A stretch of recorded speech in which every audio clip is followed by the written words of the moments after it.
Bienvenidos a otro seminario más de Mundo Mayor. Es un auténtico placer de nuevo ver la sala llena, de nuevo entender que el tema que hemos planteado y que os hemos propuesto pues os resulta interesante y útil, y ese es nuestro objetivo y es nuestra razón de ser. Y bueno, pues no me voy a extender mucho, con el deseo de que lo que hoy hablemos aquí os resulte de utilidad. Intentaremos que dentro de lo farragoso que suponen los temas jurídicos, hacerlo lo más entendible posible para el común de los mortales. Y para ello pues tenemos dos ponentes de excepción. Hoy sí que tenemos un lujazo de ponentes. A mi derecha contamos hoy con doña Mónica González. Mónica, bienvenida, muchas gracias por estar con nosotros. Ella es fiscal en la sección de discapacidades en Madrid Capital. Por tanto, tenemos el lujo de contar con las dos visiones de este procedimiento del que vamos a hablar hoy, de la Ley de Provisión de Medidas de Apoyo, la Ley 8/2021, que sustituye a la Ley de Incapacitaciones y que introduce un montón de conceptos y de procedimientos nuevos, de los cuales, pues bueno, no nos queda otro remedio que aprender y adaptarnos. Yo creo que el término que debemos tener hoy todos en nuestra mente es la palabra adaptación o readaptación. Yo no me voy a extender más. Tenemos la visión de la primera parte de todo el proceso y la visión de la segunda parte de todo el proceso. Por tanto, creo que vamos a tener un contenido muy completo y espero que realmente nos sirva de utilidad. Yo aquí termino, os cedo la palabra. Mónica, cuando quieras, el auditorio es tuyo. Hola, muy buenos días a todos. Primero quiero agradecer que se ofrezca a la Fiscalía esta posibilidad de explicar la ley. Esta charla la considero muy necesaria, dado que llevamos más de un año y poco más de entrada en vigor de la ley. En concreto entró en vigor el 3 de septiembre del 2021, no es mucho tiempo, pero es el tiempo suficiente para considerar o para poder entender lo que ha querido el legislador con este cambio y, lo que es más importante, el reflejo que ese cambio tiene tanto en el día a día de las personas con las que ustedes tratan y también la práctica que se tiene, esa realidad en los juzgados. Voy a intentar ser lo más clara y lo más práctica posible. Voy a intentar no decirles ningún artículo y les voy a decir lo que dicen los artículos, que al final es lo que interesa y el reflejo que esos artículos tienen en la ley. He dividido la exposición en 4 puntos, pero realmente son 2. El primero y el segundo. El primero es en relación al espíritu de la ley y los principales cambios. Y el segundo aparte serían los casos y los informes medidas de apoyo, que al final creo que es lo que más les va a interesar porque es la realidad que se está viviendo, los informes de apoyo cuando sea necesario acudir a la Fiscalía, lo que necesitamos de ustedes. La primera y la segunda parte, les voy a explicar estos cambios, pero les voy a dar las líneas generales. Y ya les advierto, así como lo he dicho antes con las personas que les estaba hablando, que no existen dos casos iguales. Miren, nunca ha existido dos casos iguales, pero ahora mucho menos. Antes, por ejemplo, nos fijábamos muchísimo en lo que era el informe médico. Y ejemplo, pues persona con Alzheimer mayor. Bien. Lo que esa persona hubiera expresado, por ejemplo, en un poder, o la situación sociofamiliar que tenía, antes nos interesaba así, pero ya en el procedimiento, en el juzgado, y nos interesaba fundamentalmente para nombrar al representante, a lo que antes se llamaba tutor, que ya no es tutor, pero para que lo entiendan. Ahora no. Ahora lo que más importancia tiene es lo que la persona con discapacidad haya podido manifestar, por ejemplo, en un poder, o la situación sociofamiliar que pueda tener. ¿Y por qué les digo que no hay dos casos iguales? Porque cada uno es distinto, cada persona es distinta, haya podido manifestar o no su voluntad, y si cada persona es distinta, cada familia es un mundo. La realidad sociofamiliar de cada una de las personas con las que ustedes tratan, seguramente no hay dos iguales. Y aunque ustedes piensen que hay dos iguales, les aseguro que no. Por ejemplo, persona mayor en la residencia que tiene Alzheimer y tiene unos hijos que se llevan fenomenal. Pues aún en ese caso puede que no haya dos casos iguales. ¿Por qué? Porque a lo mejor en unos casos esa persona con Alzheimer ha otorgado un poder y en otro caso no. Con ello, ¿qué les quiero decir? Que yo les voy a dar las líneas generales. Les hablaré de alguno de los casos particulares. Pero hay que estar caso por caso. Es más, la ley prevé tantos detalles que muchas veces cuando estamos en sala por una pregunta, entramos en sala y decimos, esto puede ser tal, pues por una pregunta que podemos hacer a un familiar, cambia todo. Por ejemplo, lo de los poderes. Ya hablo de los poderes porque es una de las cosas más importantes que hay. De hecho, es la primera medida de apoyo que he puesto ahí, voluntaria, es lo más importante que hay. Por ejemplo, llegamos a sala y es un procedimiento no de fiscalía, porque fiscalía, antes de ponerlo, se asegura de si hay poder o no. Familiares. Y en medio del interrogatorio, una de las pruebas fundamentales es la audiencia de parientes. Y en una de las preguntas que les hacemos, ¿ustedes saben si ha otorgado un poder? Y nos dicen, sí. Pues ya nos cambia todo. Ya hay que suspender, ya hay que pedir el poder. Hay que leerse el poder, porque cada poder es distinto. A lo mejor en ese poder solamente ha especificado un acto concreto patrimonial y nada más. Es que hay que verlo. Entonces, no hay dos casos iguales. Les voy a dar las líneas generales, pero luego hay que especificar mucho en cada uno de los casos.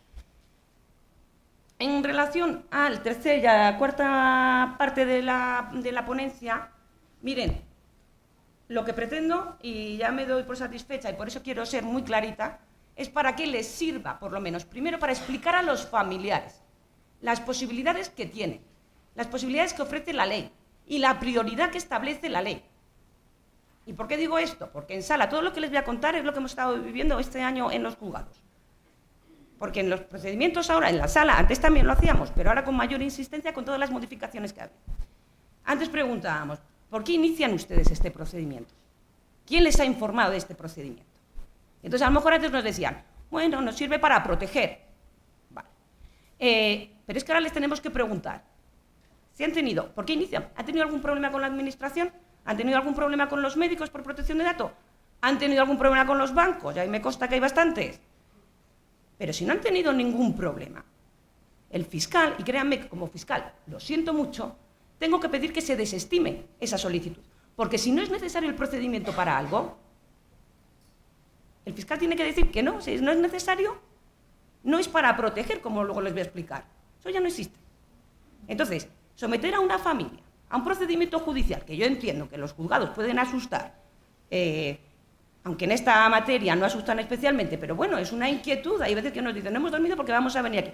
Someter a toda una familia a un procedimiento por una mala información y que el fiscal tenga que decir que no es necesario, se han gastado dinero en abogado, se ha gastado dinero en procurador, la tensión que implica ir al juzgado. Entonces, a mí como fiscal realmente me da pena. Digo, es que, pero yo estoy sujeta al principio de legalidad y encima al principio de jerarquía, por lo cual tengo que decir que no. Por lo tanto, una buena información que ustedes pueden dar a los familiares es fundamental. También en cuanto a las preguntas que solíamos hacer, por ejemplo, ¿por qué ustedes promueven este procedimiento? Digo esto antes de la ley. No, porque tenemos que vender un piso, porque las residencias no son baratas, tenemos que vender el piso y no hay ningún poder. Entonces, efectivamente, antes había que iniciar todo el procedimiento para que luego el tutor, sigo hablando de tutor, pero bueno, ya que no hay tutor, pero para que me entiendan, el tutor pidiese luego autorización judicial. Con la reforma ya no es necesario.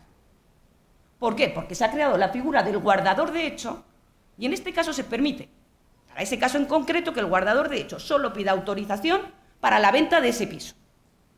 No es necesario todo el procedimiento. Por lo tanto, hay muchos cambios, hay muchas modificaciones y por eso, si esta charla sirve para que tengan, no les voy a decir que les voy a dar aquí una clase magistral, es imposible saber todo porque yo lo que les voy a contar lo llevo viviendo todo este año y cada caso es nuevo, pero que tengan unas líneas generales y una buena información para dar a los familiares facilita mucho.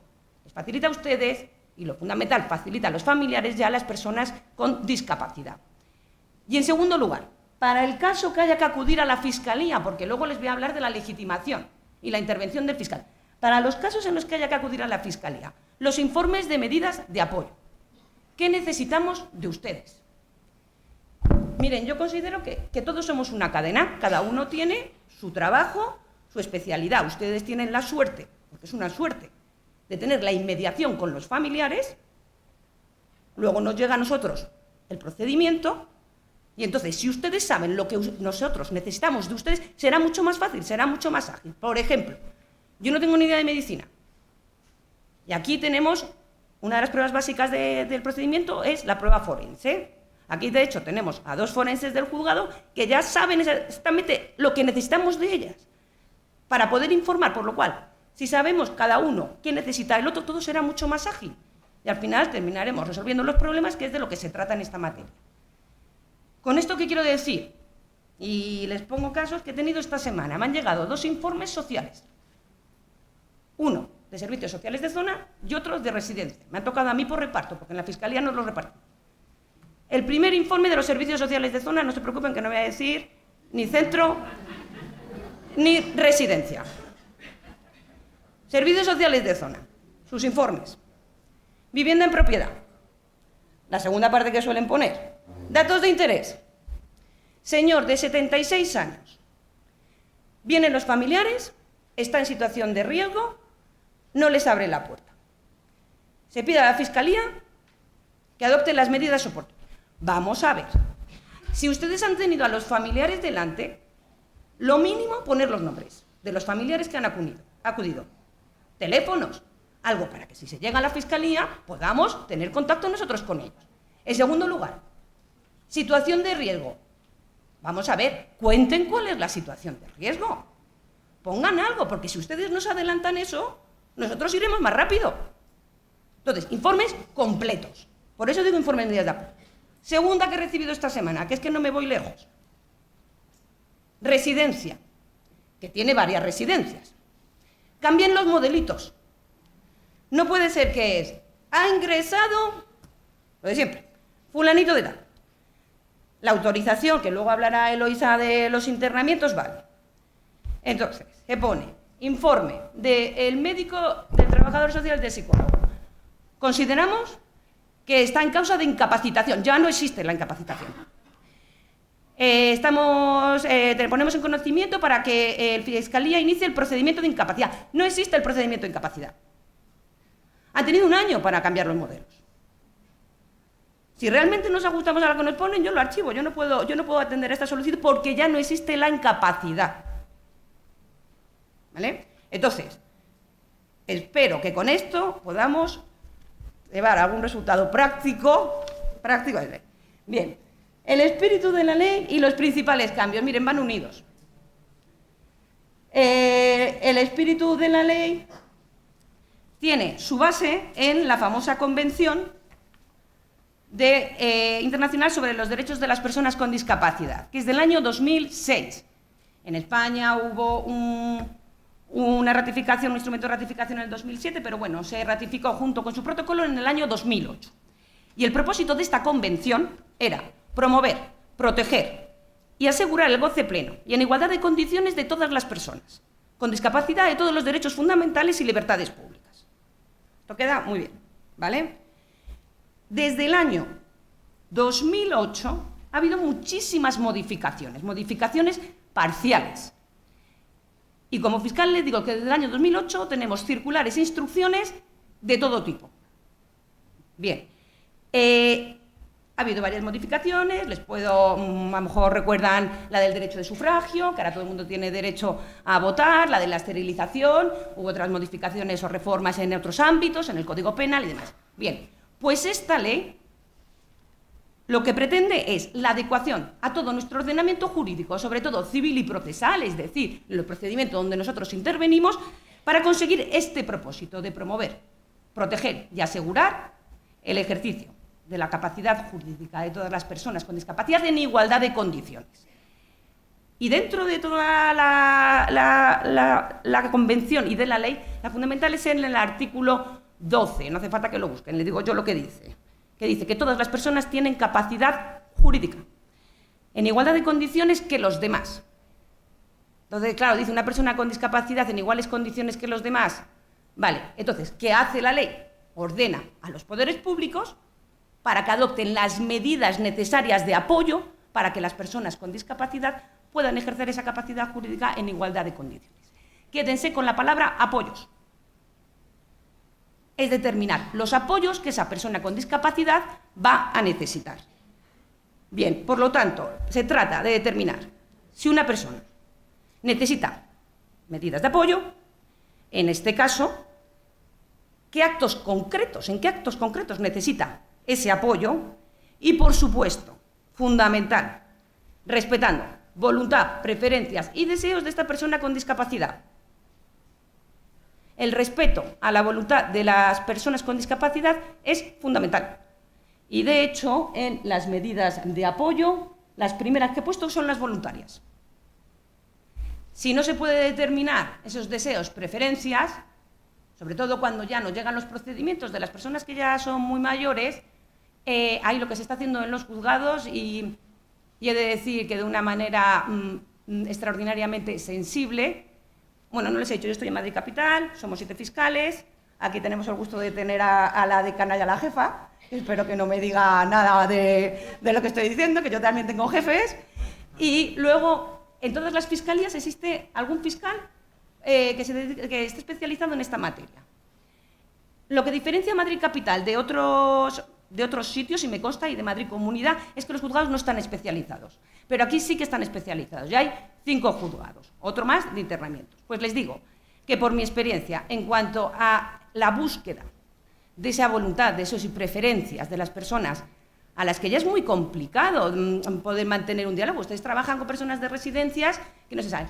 Pues las magistradas buscan de cualquier manera, atendiendo a cómo ha sido su vida, porque otra de las pruebas fundamentales es la audiencia de parientes. ¿Cómo ha estado esa persona? ¿Cuál es su trayectoria vital? Para intentar averiguar cuál es la voluntad de esa persona. O sea, que ahí sí que se nota que el mandato del legislador por parte de los juzgados de Madrid Capital sí que se está cumpliendo, se intenta por todos los medios. El espíritu de la ley, fundamental. La autonomía. Lo que se pretende es fomentar la autonomía. Favorecer la accesibilidad. Miren, ha habido distintos cambios, incluso en algún artículo de la ley también lo pone, en cuanto a la accesibilidad, hacer o utilizar los medios necesarios o las palabras adecuadas para intentar comunicarnos con las personas con discapacidad, ¿vale? Y luego la voluntad, quédense con la palabra de apoyos y voluntad, es la clave de esta reforma. Bien, en cuanto a los cambios, miren, una vez que uno se lee la ley, la convención, yo en particular las circulares y las instrucciones de la Fiscalía, se pueden agrupar los cambios que ha habido en esta ley de muchas maneras. Pero yo, para intentar dejarles de la manera, o hacerles ver de la manera más clara cuáles son estos cambios, los he puesto en 3. El primero es el de la mentalidad. Si hay gente que acaba de empezar a trabajar en esta materia, pues a lo mejor no tienen que hacer este cambio de mentalidad. El resto, todos. ¿Por qué? Porque ya no es la protección. Ya no es la protección lo que nos lleva a iniciar este procedimiento o finalizar este procedimiento. Miren lo que les he dicho antes. En sala preguntamos, ¿para qué es este procedimiento? Para proteger. No, no es para proteger, o al menos la protección tal y como la entendíamos antes. Ahora es el apoyo. Y voy a insistir en lo del apoyo. Es el apoyo que hay que darles con respeto a esa voluntad y preferencias. Es decir, hay que cambiar un chip, el chip de este procedimiento. Ya en el propio preámbulo de la ley nos dice cambio del entorno y una transformación de la mentalidad social. Y es más, a todos, pero especialmente a los que ejercemos o estamos dentro de la Administración de Justicia, nos dice que no seamos paternalistas. O sea, utiliza el término paternalista. No podemos ser paternalistas.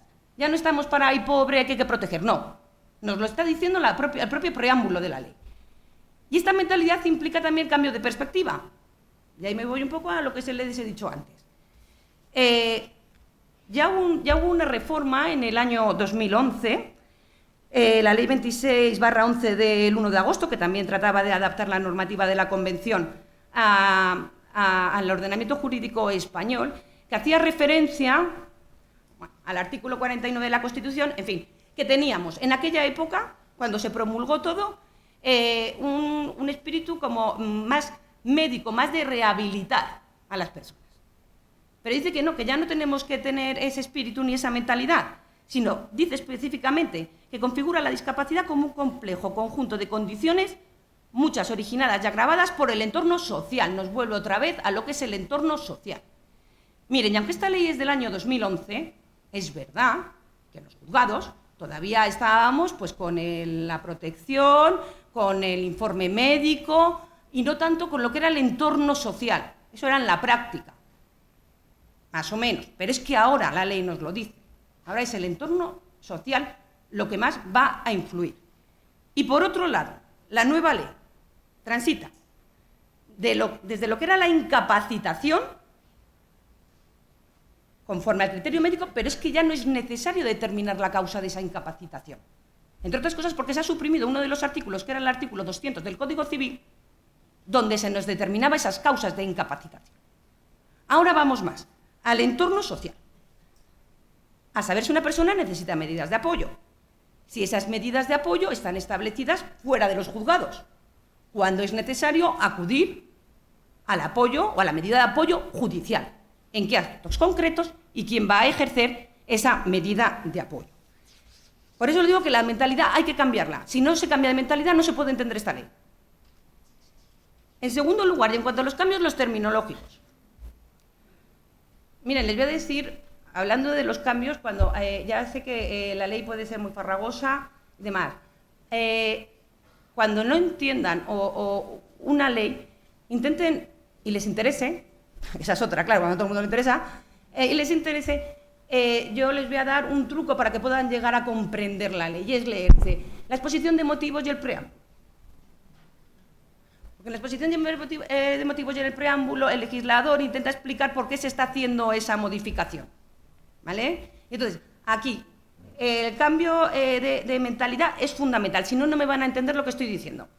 Y también pueden llegar a decir que la Fiscalía es muy borde. No, la Fiscalía está sujeta al principio de legalidad y al principio de jerarquía, y tiene un porqué, y actuamos conforme a un porqué.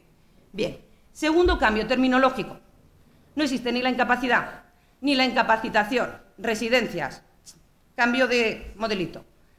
No existe la rehabilitación de la patria potestad. No existe el tutor, salvo para los menores. Es la única figura que queda, un tutor de un menor. A mí, en el fondo, la palabra tutor me gustaba mucho, pero no existe. Ahora ya es el curador, que hay dos tipos de curadores, como ahora les explicaré. No existe la prodigalidad.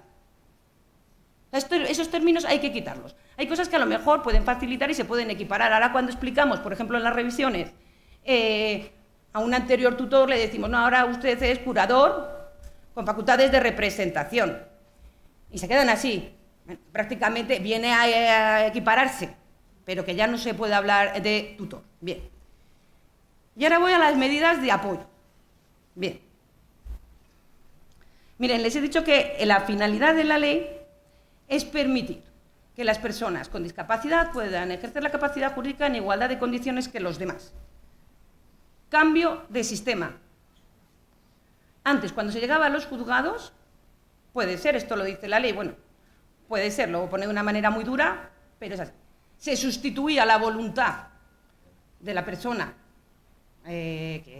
con discapacidad, bueno, se sustituía, lo que decía, se determinaba por el juzgado. Ahí sí que teníamos en cuenta los poderes, ¿vale?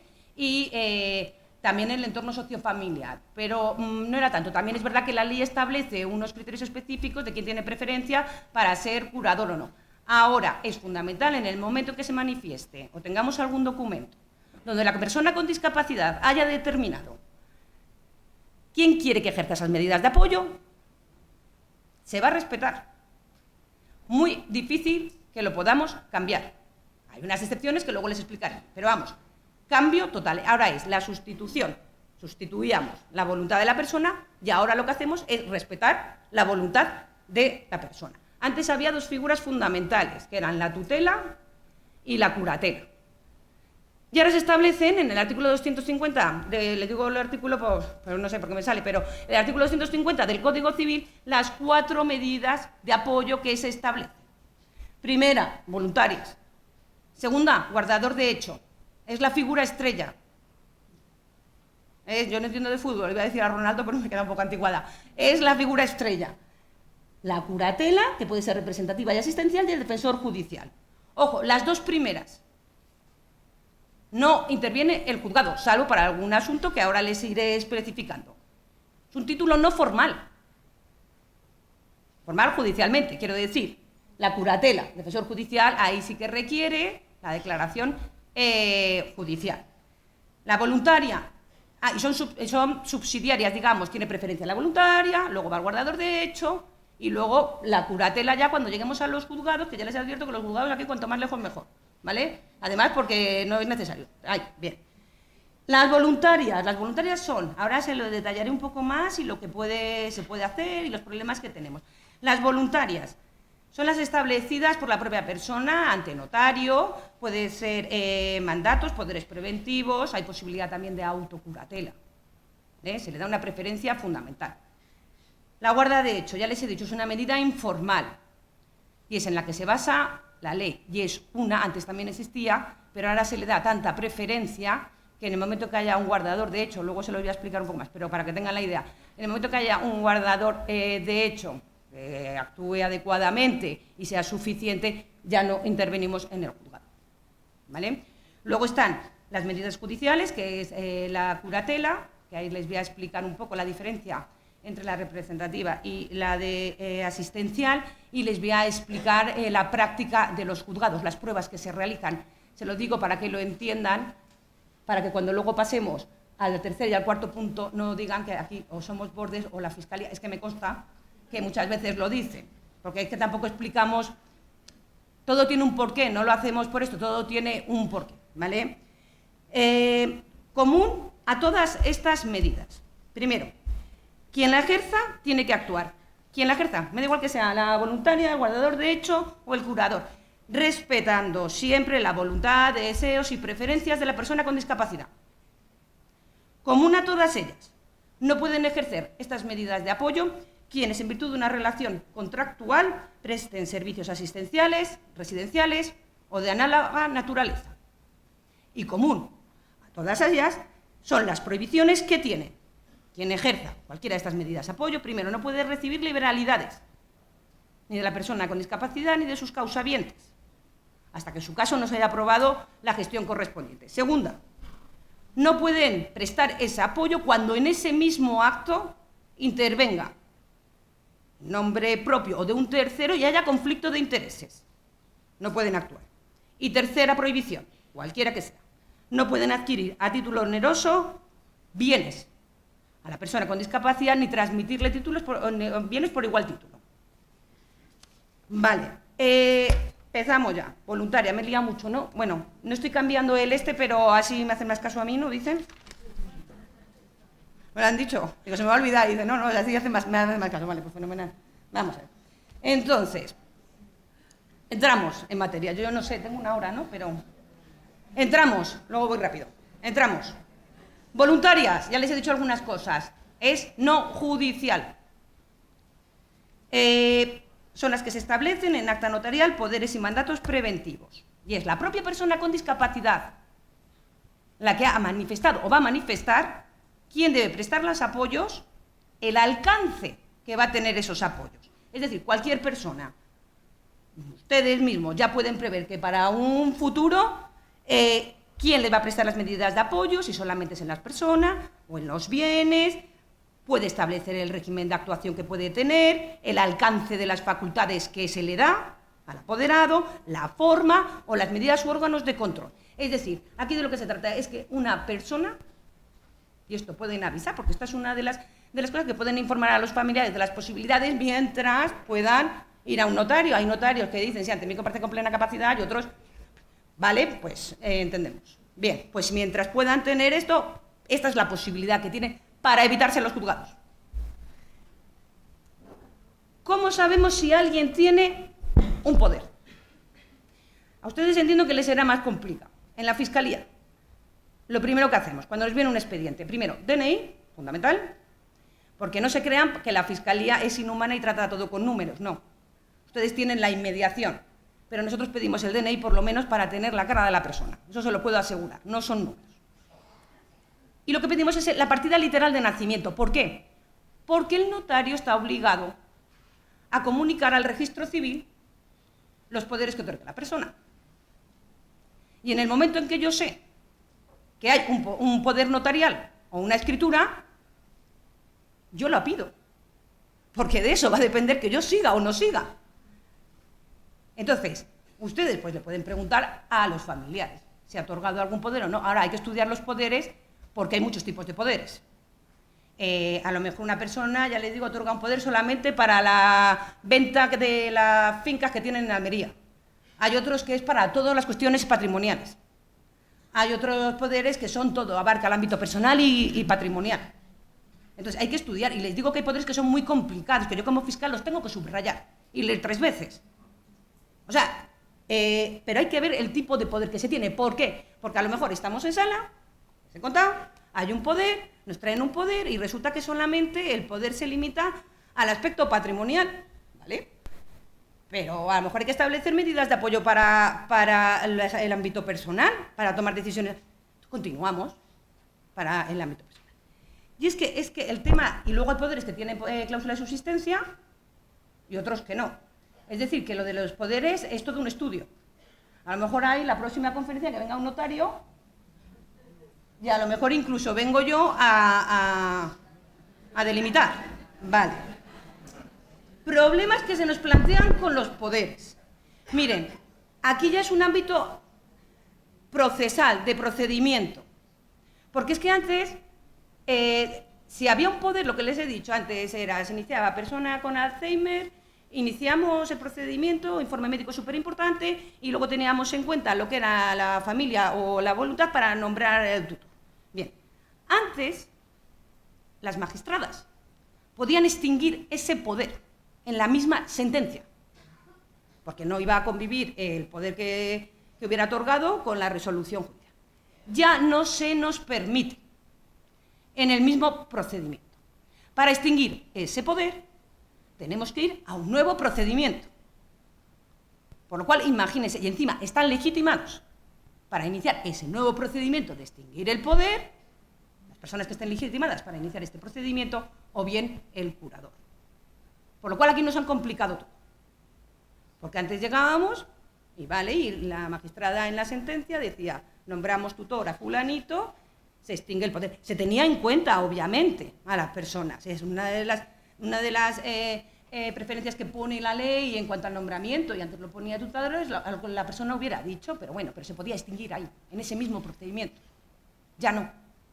O sea, que esta ley ha complicado, ha cambiado también lo que es el aspecto procesal. Da una vuelta, pero es que es lo que hay. Es la ley y hay que cumplirla. Bien, entonces, lo de los poderes es muy importante. Y ya les digo que, y de verdad, que yo vengo, como venga un notario, a explicárnoslo. Porque hay problemas.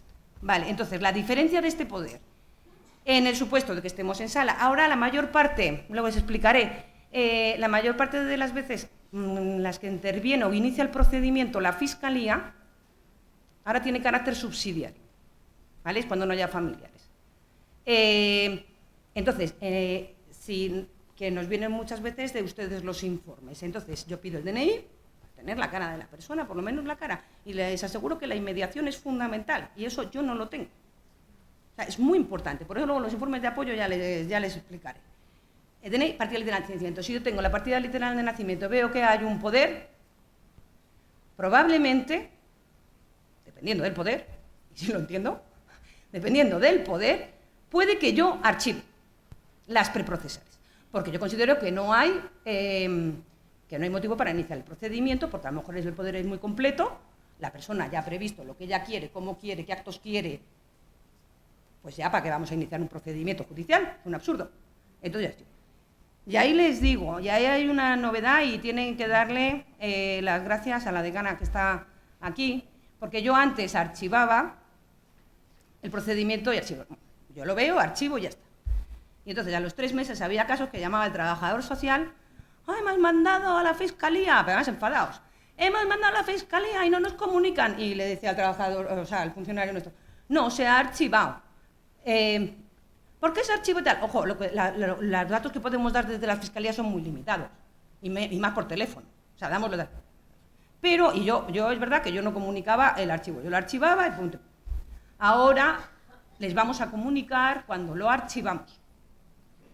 Así se llaman 3 meses después, pues eso. Y eso es gracias, yo lo tengo que decir personalmente, porque yo llevo mucho tiempo, tienen que darle las gracias a la decana, que hay que comunicarlo a quien nos lo haya enviado. Les diré, y en cada caso, vale, archivo. Ahora, el motivo del archivo, pues ya veremos, porque yo también estoy sujeta a la protección de datos y tampoco les voy a Bien, pero por lo menos para que no queden ahí en el limbo y por lo menos si llaman, iba a decir cabreados, si llaman enfadados, pues que llamen con menos energía, ¿vale? Bien.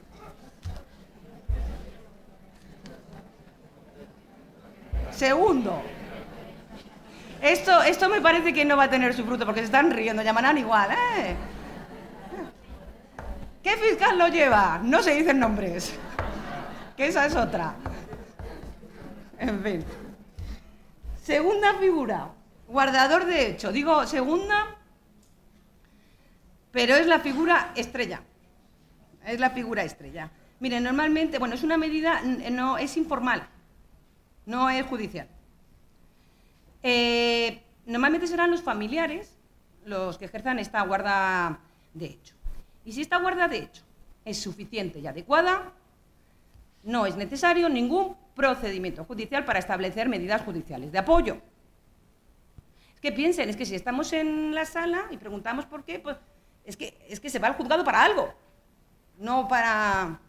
Entonces, si es suficiente y adecuada, no es necesario la curatela. Bien, ¿cuándo es inadecuada esta guarda de hecho? Cuando la persona está desatendida o cuando existan unos conflictos que incidan en el día a día de la persona con discapacidad. En esos casos, cuando sea insuficiente, cuando no se cubran todas sus necesidades, entonces en ese caso sí que habría que acudir a la curatela. Pero mientras tanto, si la guarda de hecho es adecuada, ejemplo, residencia, familiares que se llevan bien, atienden a las necesidades, se cobra bien en la residencia, ustedes llaman y dicen que necesita cualquier cosa y le... Se está cuidando bien. No es necesario acudir a los juzgados. Vamos a ver, ¿qué puede hacer un guardador de hecho? Pues puede solicitar prestaciones económicas a favor de la persona con discapacidad siempre que no supongan cambios significativos. Me consta, por los expedientes que yo tengo y he visto documentación, que por ejemplo para pedir la discapacidad hay un modelito donde pone guardador de hecho. Pues eso lo puede hacer. ¿Qué puede hacer? Actos jurídicos sobre bienes que tengan escasa relevancia y carezcan de especial significado. En el ámbito personal y en el ámbito patrimonial y familiar. Todo lo que sea, que no afecte de una manera grave o abrupta a la persona, eso lo puede hacer un guardador de hecho. ¿Qué no puede hacer un guardador de hecho? Y esto se lo voy a insistir porque es una prohibición que tienen todas las personas que ejerzan estas medidas de apoyo. No pueden, se lo repito, se lo he dicho antes, recibir liberalidades, transmitir a título, recibir liberalidades de la persona con discapacidad o de sus causavientes hasta que no se apruebe su gestión, salvo que sean regalos de costumbre, no se pueden recibir, sino prestar algún apoyo, medida de apoyo en un mismo acto donde intervenga el que ayuda en su nombre o en de un tercero y haya un conflicto de intereses, es obvio. Y el tercero tampoco puede adquirir bienes a título oneroso ni tampoco transmitir, ¿vale? Vender, comprar, entre otros. Bien. Este guardador de hecho, en el fondo tiene algunas cosas que están bien, no hay que acudir a los juzgados, pero para determinados asuntos sí que es necesario acudir al juzgado, que es cuando necesitan pedir autorización judicial. Si se quieren apuntar al artículo y tienen tiempo, al artículo 287 del Código Civil. Para todos los actos, que ahora se los digo, pero para todos estos actos sí que requiere autorización judicial. Por ejemplo, para vender un piso. Es uno de las... Al principio cuando les he dicho que antes preguntábamos en la sala, ¿y usted para qué necesita el procedimiento? Antes decían, sí, necesitamos este procedimiento para vender un piso. Las residencias son muy caras, mucho, y necesitamos vender el piso. Antes sí era necesario todo el procedimiento y después pedir autorización. Pues esta es una de las cosas buenas que tiene la ley, porque si solo necesitan autorización, o sea, vender ese piso, meten a una persona en la sala, aquí se puede hacer con esta figura. El guardador de hecho va al juzgado, pide autorización, hay unas pruebas y ya está, y ya se nos olvidamos del juzgado. Luego tiene que rendir cuentas de esa gestión.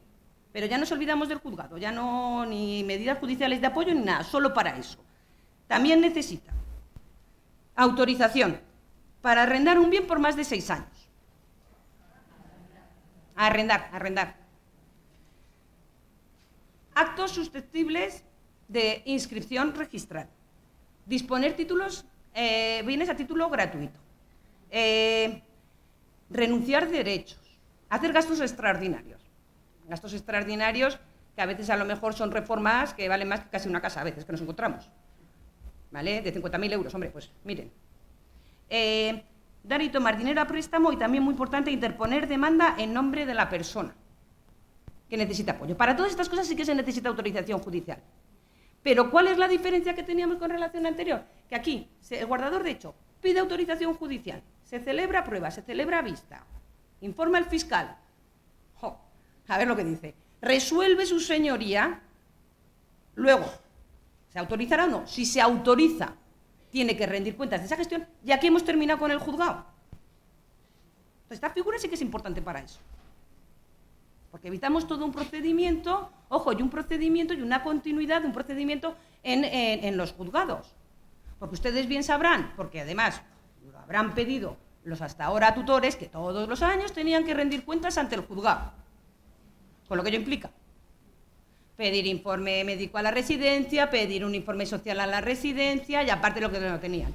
Pues una de las novedades, si se están mirando como diciendo, anda que no nos anda la paliza, sí, pues sí, vale. Pues una de las novedades de la ley aparte es que lo de rendir cuentas ya no es obligatorio, dependerá caso por caso, pero una de las novedades también es que no es necesario iniciar todo un procedimiento solamente para esto. Entonces, para esto sí que está bien.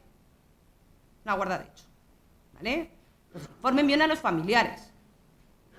Si ese es el motivo, o cualquiera de los motivos para los que precisan autorización judicial, por los que antes se iniciaba todo un procedimiento, ya no es necesario. Si la guarda de hecho es suficiente y necesaria, basta que pidan autorización para estas cosas. Vale.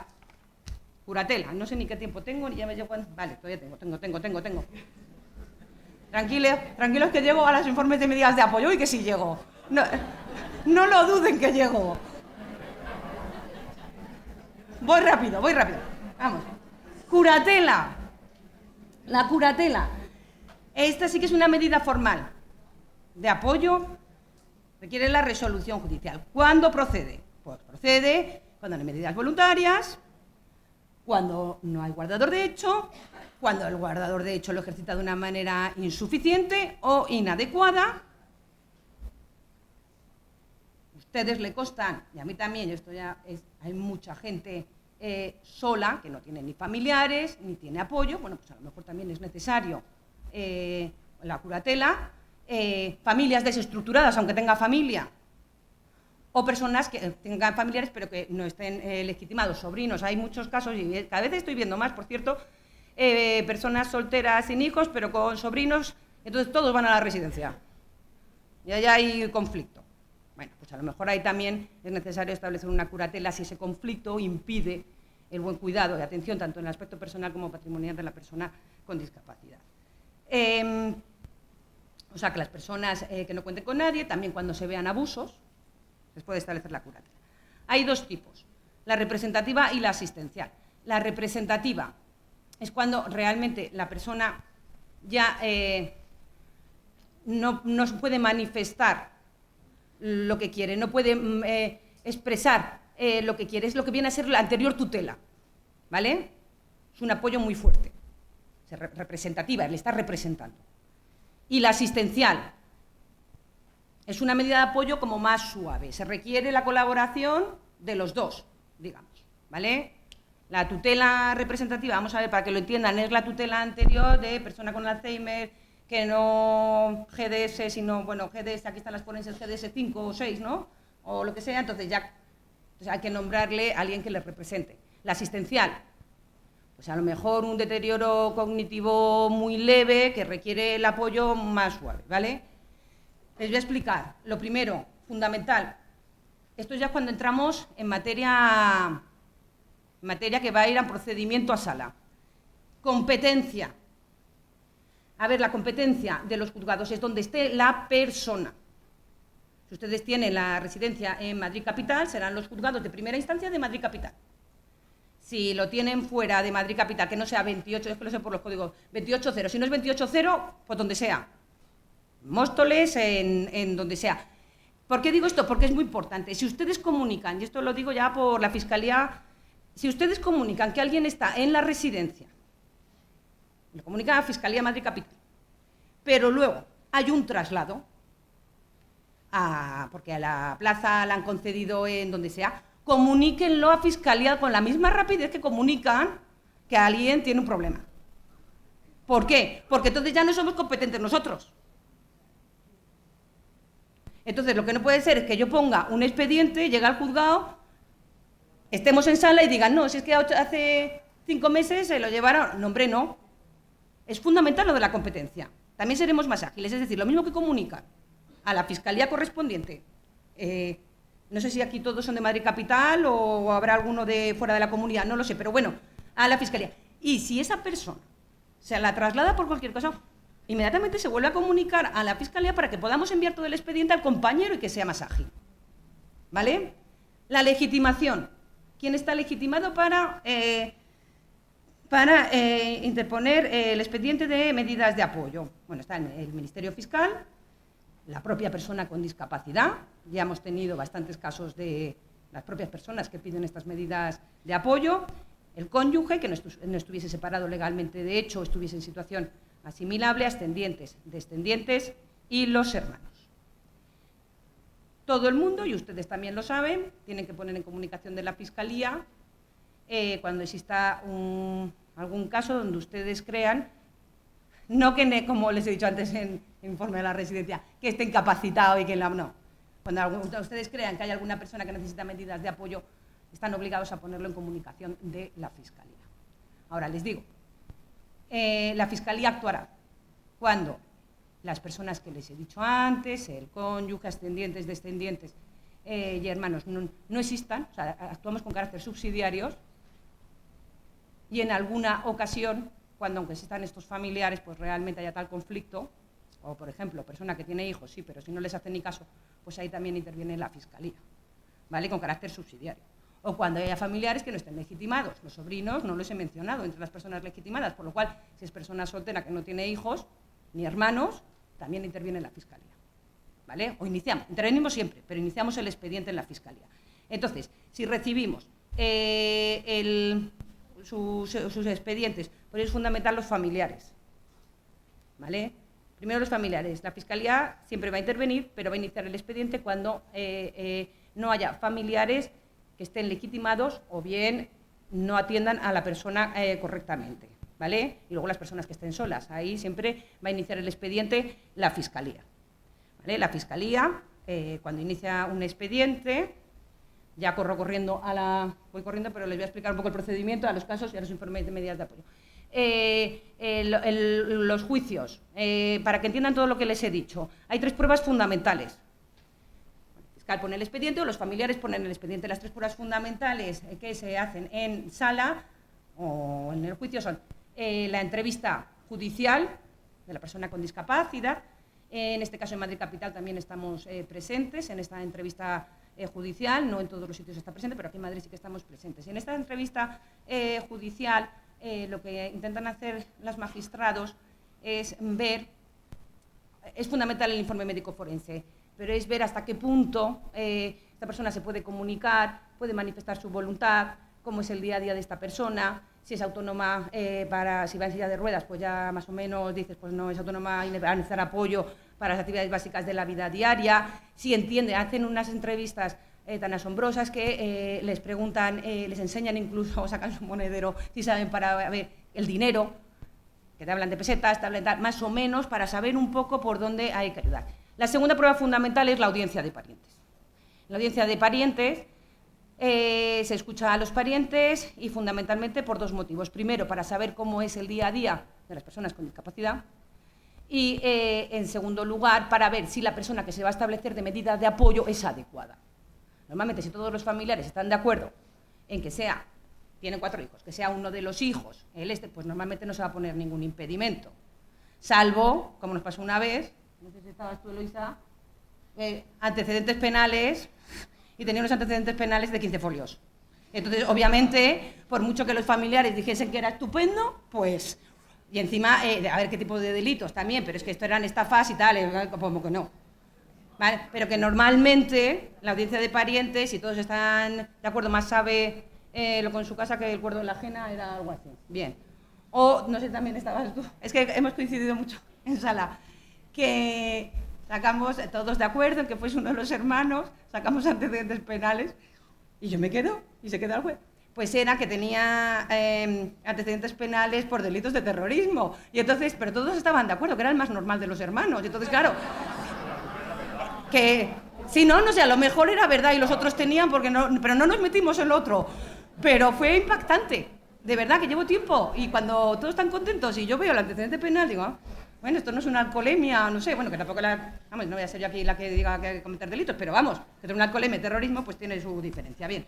Y la tercera prueba fundamental, el informe médico forense. Aquí sí que el informe médico forense es fundamental, porque tienen que delimitarnos en qué ámbitos necesitan ese apoyo, y las forenses que tenemos aquí son tan buenas que es que delimitan cada uno de los aspectos, y a lo mejor en algún aspecto distinguen entre la actividad básica de la vida diaria, si se pueden duchar, si se pueden bañar, mentales, si pueden ir a comprar, en el ámbito económico, si gestionan su dinero, si saben cómo son sus cuentas, si saben lo que es un contrato, si saben lo que es un préstamo, si pueden tener dinero de bolsillo, en el ámbito de la salud. Es que hay que especificar en el ámbito de la salud, si pueden prestar el consentimiento, si pueden tomarse la medicación, ellos se los van delimitando todo. Y se distingue para cada uno de estos aspectos, si no se necesita medida de apoyo. Si se necesita medida de apoyo, nos van delimitando incluso si en el ámbito económico a lo mejor necesitan una curatela representativa, que el curador le represente. Pero a lo mejor en otro aspecto pues vale una mera asistencia. Entonces, se delimita todo. ¿Cuál es la finalidad del procedimiento? Estamos primero para ver si se necesitan medidas judiciales de apoyo, cuando necesitan ni voluntarios guardador de hecho. En el caso de que se necesitan medidas judiciales de apoyo, ¿en qué aspectos concretos se necesita este apoyo? Porque a lo mejor solo lo necesita en el ámbito patrimonial y no lo necesita ya. Corriendo. Bueno, vamos, voy a lo que me interesa y les interesa. Vamos a ver. No quiero parecer borde, ¿eh? Pero a lo mejor lo soy. Y luego dirán, ¿hay la fiscalía? Pues hay la fiscalía, vamos a ver. Casos. Por favor, esto ya lo veníamos pidiendo antes. Delimiten lo que es un problema social, o intenten delimitar un problema social, de lo que es un problema ya judicial. Porque es que hay situación, esto ya no es tanto para las residencias, sino el SAMUR social. Yo he tenido, a mí las del SAMUR ya no me hablan. Porque fiscalía medida urgente en situación de calle. Bueno, vamos a ver, es que a lo mejor es un problema social. Entonces van a los servicios sociales, a la Comunidad de Madrid, al Ayuntamiento, esto, pero es que no es judicial. Entonces, hay que saber delimitar lo que es un problema social, de un problema donde ya intervienen los juzgados. Es que es muy distinto.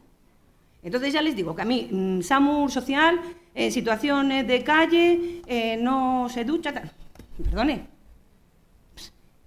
Estamos en el ámbito judicial, no estamos en el ámbito social, que a lo mejor lo que él necesita es que le busquen un albergue y ya está.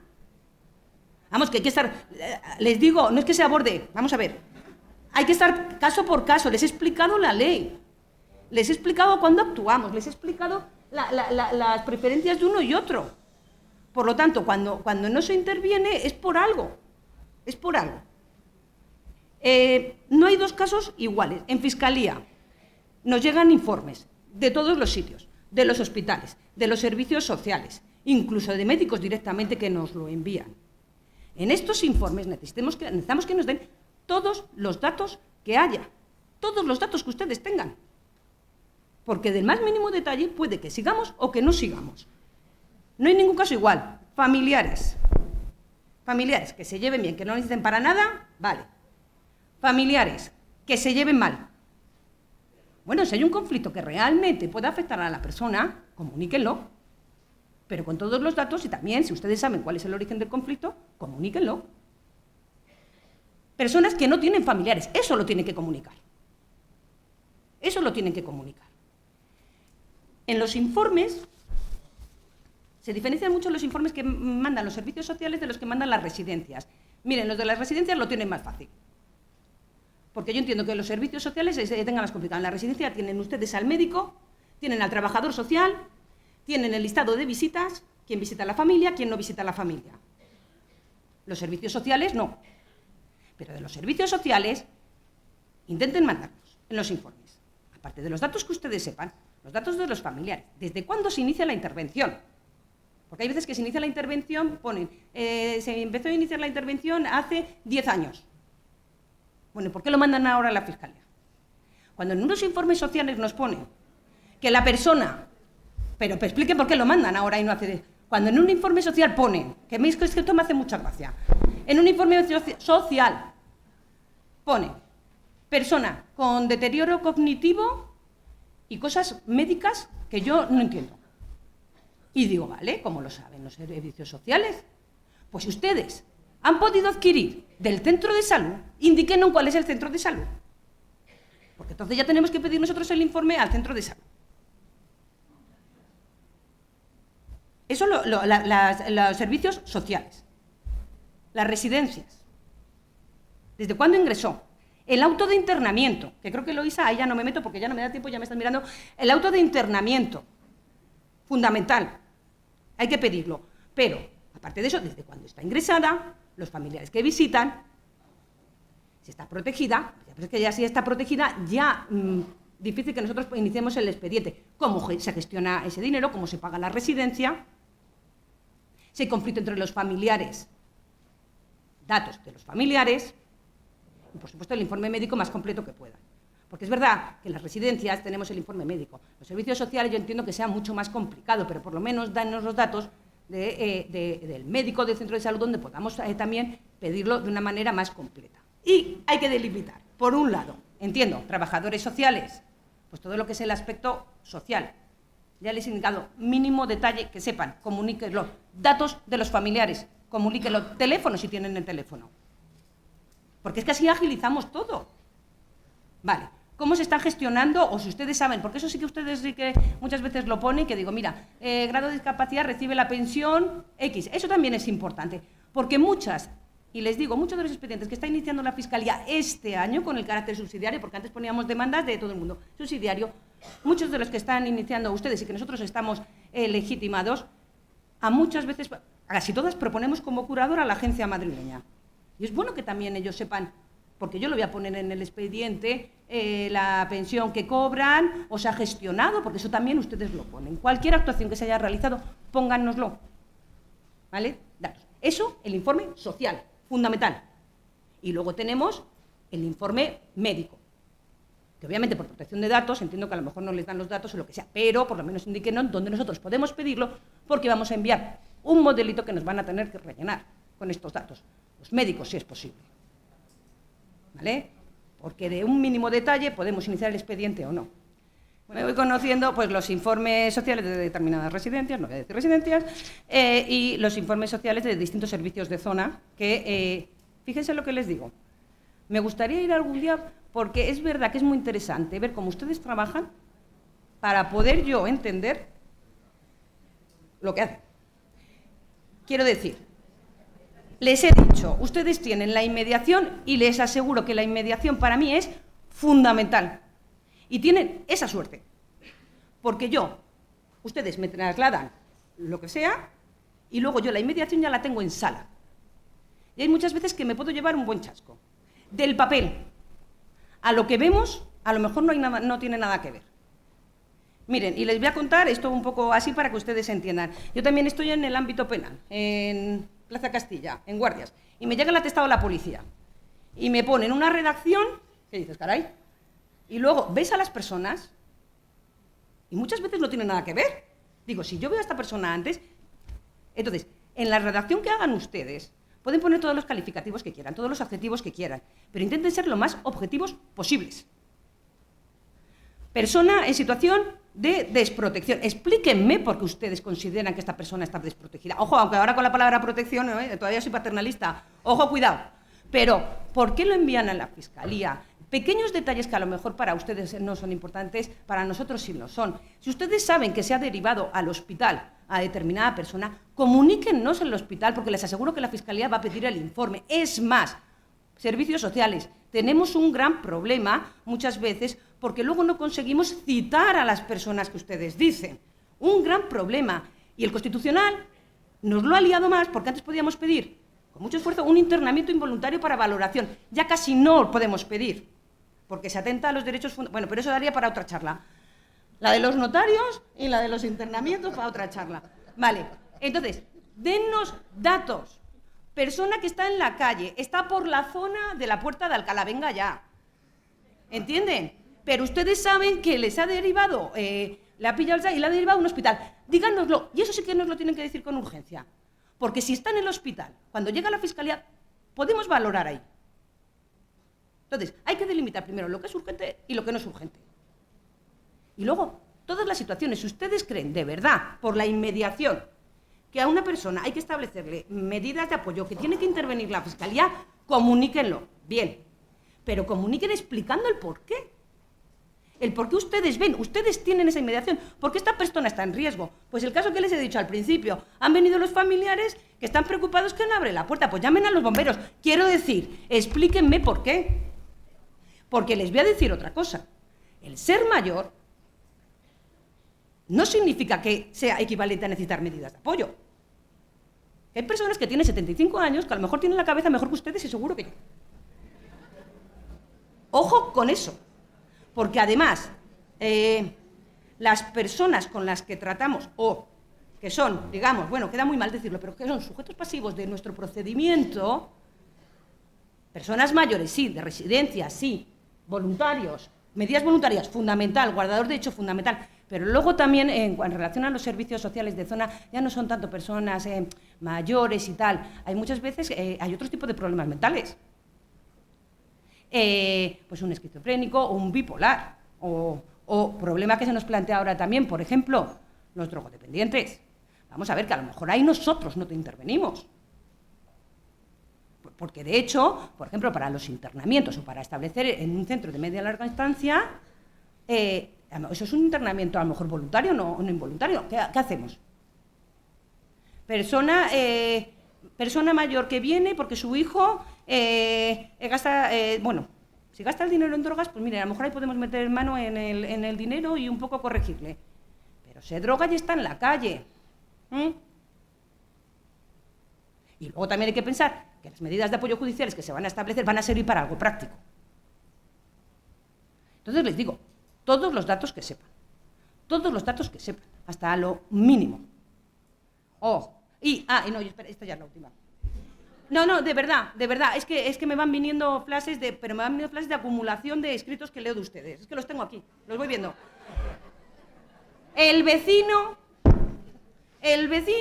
viene y que no le deja dormir arriba, ya ha venido la policía 4 veces y tal. Y es que, vamos a ver, es que a lo mejor es una persona bohemia, es una persona alternativa y es una persona rara en todas sus facetas. Pero es que esto es lo último, la curatela. Entonces hay que saber delimitar, ¿vale?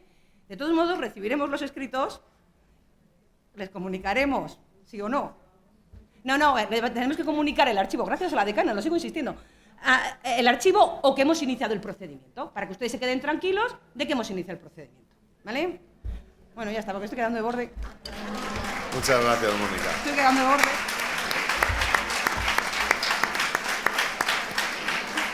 Pues fíjate, yo tengo la sensación que borde no. Estás explicando lo que sufrís en el juzgado, en la fiscalía en este caso, y con lo que tú estás contando, entiendo que la audiencia estará tomando muy buena nota, primero, para que el trabajo de la fiscalía sea efectivo, segundo, para que no se desesperen en servicios sociales cuando los expedientes se pierden, se archivan o no se conocen, que ahora ya se va a conocer que se han archivado, genial. Con limitación de datos, diremos archivo. Y sobre todo para que las familias no sufran, como muy bien apuntabas al principio, toda esta penuria que supone cualquier proceso judicial, por nimio que sea.